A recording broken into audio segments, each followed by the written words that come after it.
I used to think home was a place you went to find peace, not a battleground for your sanity. But you know how it is. One minute, you're hauling moving boxes into your dream cabin. The next, you're face to face with someone like Karen, clutching a stack of bylaws for an HOA that, as far as I can tell, doesn't exist outside her imagination. We bought our first real house. No HOA, no stupid restrictions, just sky and trees and the sound of wind in the pines. 3 days in, I'm still unpacking, probably humming to myself, when I see it. A warning notice taped to my window, screaming about an unapproved wall paint color. Before I can even process, Karen's across the street, finger in my face. Here, everyone follows the HOA, you too. Except, there is no HOA. And, as someone who spent half his life designing neighborhoods ruined by real HOAs, I wasn't about to let someone play sheriff on my land. She wanted a fight? Fine. I'd show her what no HOA really means. Let me back up a sec. My name's Ryan Cole. I'm 38, a licensed architect, and 3 days ago, I thought I'd found paradise in this old lakefront cabin. 2 acres, no neighbors breathing down your neck, just woods and water. The place belonged to my grandfather. He built it himself in '62, stubborn as they come, believed a man's home should be his castle, not some prison guarded by clipboard commandos.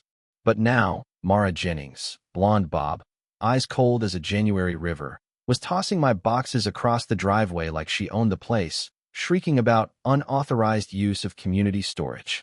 My glassware rattled like bones. I tried to keep my cool, told her, "Ma'am, there's no HOA here. I checked the county records myself." She just smiled, chilling, like something out of a horror movie, set my box down, and whipped out a fat folder. "You're wrong, Mr. Cole. The Civic Renewal Community's been in charge since last year. Every new resident signs within 72 hours. Then she splayed her stack of official papers across my truck hood, embossed seals, blue ink signatures, even a business card printed in gold. It looked legit, at least until my architects I caught the mistakes. Bad fonts, crooked margins. But those seals could fool a judge. So, I did what any sane person would do. Called 911. 2 deputies showed up, listened to her whole spiel about enforcement authority, and actually looked at her fake court orders. While they were at it, I pulled up county records on my laptop. Turns out, there was an HOA once called Lakeside Commons, but it got shut down for fraud back in 2019. Gone for good. "Officers, you need to see this," I said, showing them the proof. Deputy Smith, the older one, got serious quick, scrolling through the official docs. Mara, suddenly not so smug, started babbling about transitional governance. Total nonsense. The deputies called it a civil matter, told us to work it out through legal channels. As their car disappeared, Mara packed up her stuff with icy calm. "This isn't over, Mr. Cole. I don't appreciate troublemakers who ignore our order." She knew something I didn't. That much was clear. The next morning, I started asking around. First stop, Mrs. Peterson next door, sweet old lady, 72, keeps a garden that belongs in a magazine. She'd signed Mara's paperwork too, thought it was just a garbage collection survey. Jim Mitchell across the way, tough construction guy, figured it was about break-ins and neighborhood security. Then Sarah Thompson, just wanted the county to fix the potholes on the road. Every single one of them had signed something from Mara, and every survey or petition hit a line at the bottom about resident self-governance. The scam was almost beautiful in its simplicity, tailored stories for every neighbor, all leading to the same trap. My kitchen table turned into a detective's bulletin board, papers everywhere, lines drawn, evidence piling up. I realized Mara had forged 23 households into her fake organization, using different stories and fears: cleanliness for the old, safety for the families, security for the blue-collar crowd. Every doc was a near-perfect clone, right down to printer signatures hidden in the file metadata. Templates she'd lifted off legitimate HOA websites. This was no amateur move. So I called Diana Walsh, a real estate lawyer downtown. She listened, then laid it out. "Ryan, to form a real HOA, you need 75% of residents' votes, official registration, public notices, none of which Mara has. What you're seeing isn't just a scam. It's step 1 in a classic property theft operation. Turns out, fake community groups like this are used to bully folks into selling their homes cheap. Your Mara isn't alone. Diana warned. And she's done this before. That afternoon, Mara struck back. I got a cease and desist letter accusing me of harassment, signed by Marcus Jennings, ESQ. Address matches Mara's house. And, according to records, Marcus is her son, who lost his law license 2 years ago. Their legal threats were worth less than the paper they were printed on. But Mara was doubling down. That evening, she showed up at my door with Marcus. "Mr. Cole, you're making a mistake interfering with our community management," she said, voice sharp as broken glass. "We have legal authority, and we won't hesitate to use it." But now, I had proof that her lawyer was a fraud. And then, the propaganda blitz began. Flyers, glossy brochures, local news coverage, civic renewal community, protecting property values. She'd set up a 501c4 nonprofit overnight, thrown an opening party with banners and t-shirts and smiling families on camera.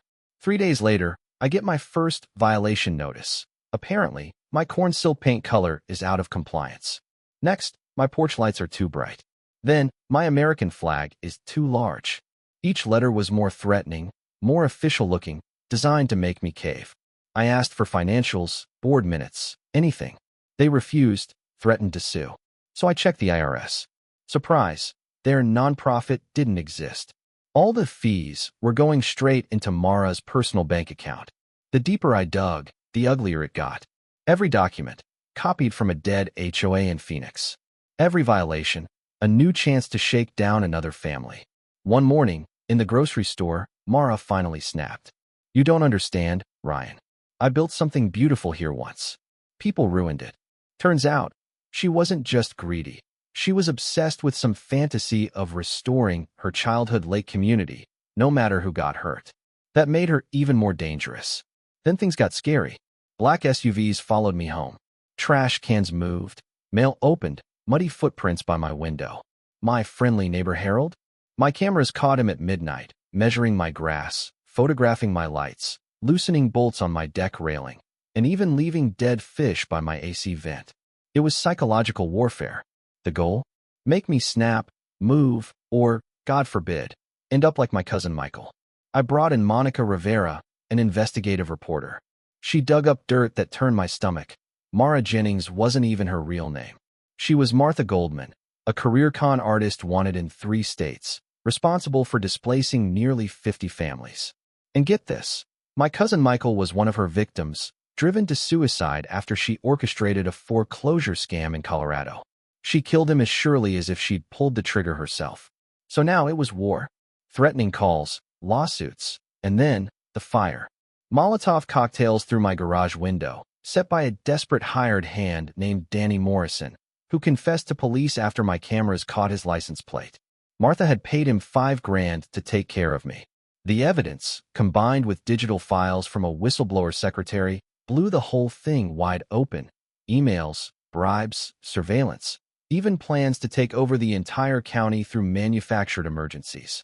Federal agents swooped in, racketeering, wire fraud, attempted murder, civil rights violations. The trial was ugly. Martha's defense crumbled when prosecutors played tapes of her planning permanent solutions for uncooperative homeowners. Her true colors showed on the stand. Weak people who can't handle community standards shouldn't own property. She got 18 years, her accomplices got prison, and the corrupt senator she'd bribed was forced to resign. But the real victory came after. The story exploded. News, documentaries, even Netflix. Laws changed. Property rights were strengthened, national databases created, and our community, once a hunting ground for predators, became a symbol of resistance. We hold an annual Freedom from Fraud Festival now, right here by the lake. Survivors gather, we share stories, help others fight back, and remember those we lost, like Michael, whose grave I visit each year with the court documents that finally put Martha away. That's how you beat them, by refusing to back down, by fighting with truth and evidence, by standing together when it matters most. If this story made you think twice about authority or taught you to trust your instincts when something feels wrong, share it, comment below, tell me what you think about property rights, justice, and how we keep communities safe from fraud like this. Because, in the end, your home is only as safe as your willingness to defend it, and no HOA, fake or otherwise, gets to take that away.